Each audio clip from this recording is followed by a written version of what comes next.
Well, good morning, friends, and welcome to my channel, Homemaking on the Homestead. I am Crystal, and in today's video, I have two fun things to share with you guys.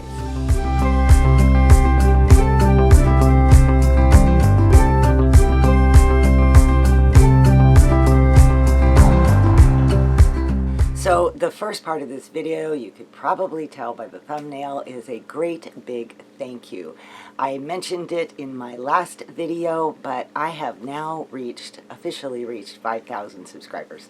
And I could not be more happy and grateful to all of you. It's because of you guys that I have a channel, and I appreciate you guys that come by and watch my videos and all that.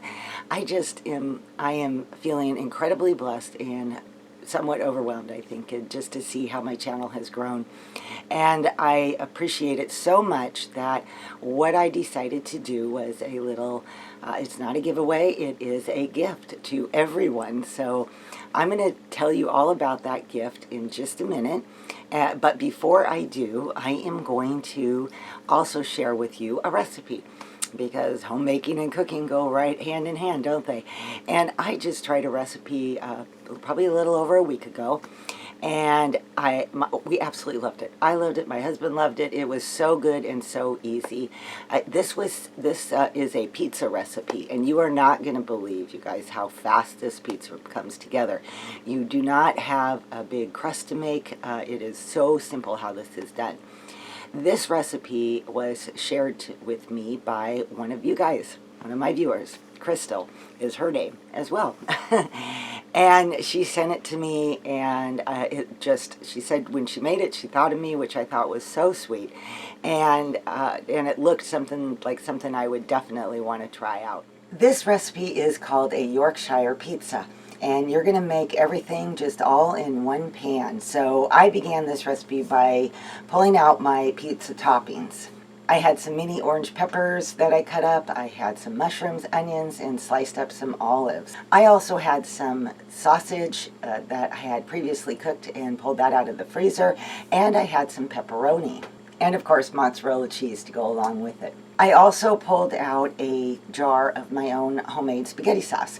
Now, I realize spaghetti sauce and pizza sauce are technically not the same thing, but it always works just fine for me. So I decided to use that. I did not end up using all of it, which I then used the leftovers in another recipe, which I shared a while back.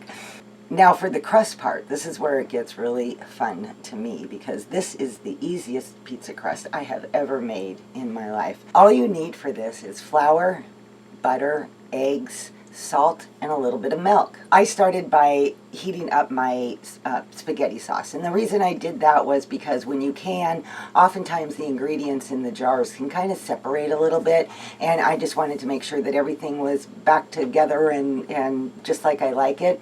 I think if you were just using jarred sauce from the store or a can of pizza sauce, you could definitely skip this step. I also set my oven at, I believe it was 400 degrees.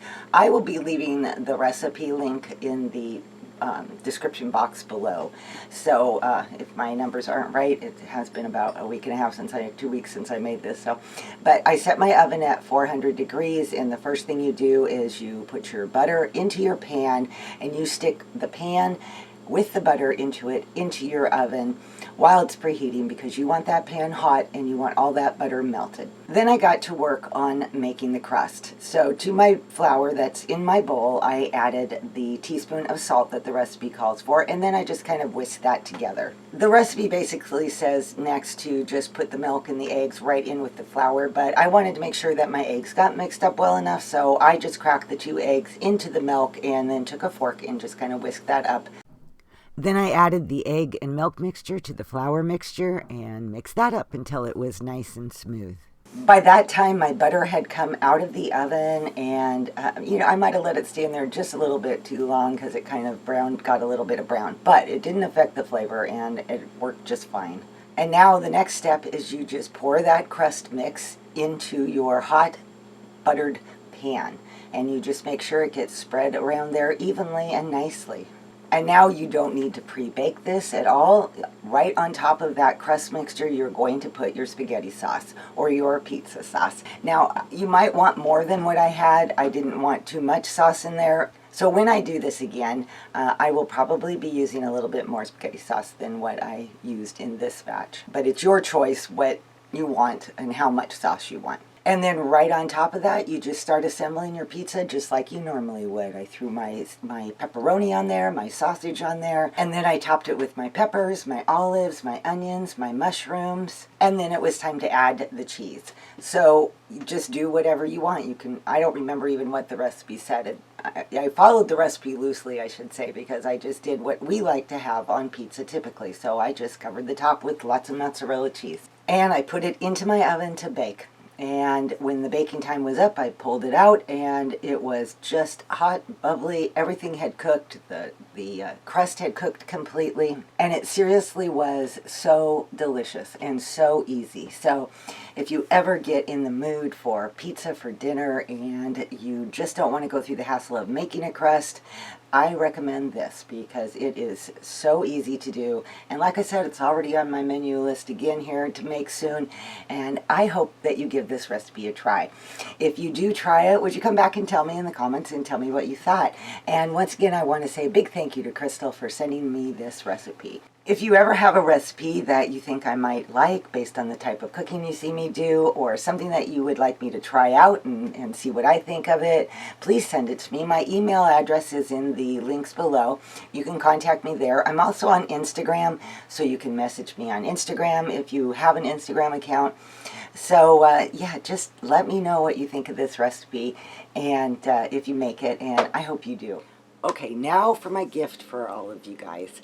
I have, in the past, have written a lot of ebooks and sold many of my ebooks over the years. And my plan now is to take one ebook and give it to you for free. And the name of the ebook is called All Things Christmas. And so with the holidays right around the corner, I thought this would be a great gift idea for you guys. My ebook is full of recipes that I have used with my own family over all the years, things that have just become traditional in our for our holiday baking time. And so we've got cookie recipes and candy recipes. Also in there are gift ideas, homemade gifts. So if you are looking for some ideas for some homemade gifts for this season, well then this ebook will come in really handy. Definitely something that you could use as a resource. So down below in the description box will be the link to the ebook so that you can download it. Now, I'm pretty sure I have everything set up. I did this once before with a pantry list and ended up having somebody tell me that they weren't able to access the file. So I believe that I have all the settings correct, that the book is able to be downloaded. So if you click on it and for whatever reason might have a problem, please let me know right away so that I can fix it if there is a problem. But I would not have a channel at all if it wasn't for you guys, and so I just wanted you to have something as a way to help me celebrate 5,000 subscribers. I hope that you enjoy the ebook and you find some good recipes and fun things to try over this holiday season. Okay guys, this may end up being a shorter video than typical. I got a whole long big to-do list today to get at, and so I'm going to have to cut it off here, but I will see you all in my next video. Bye-bye.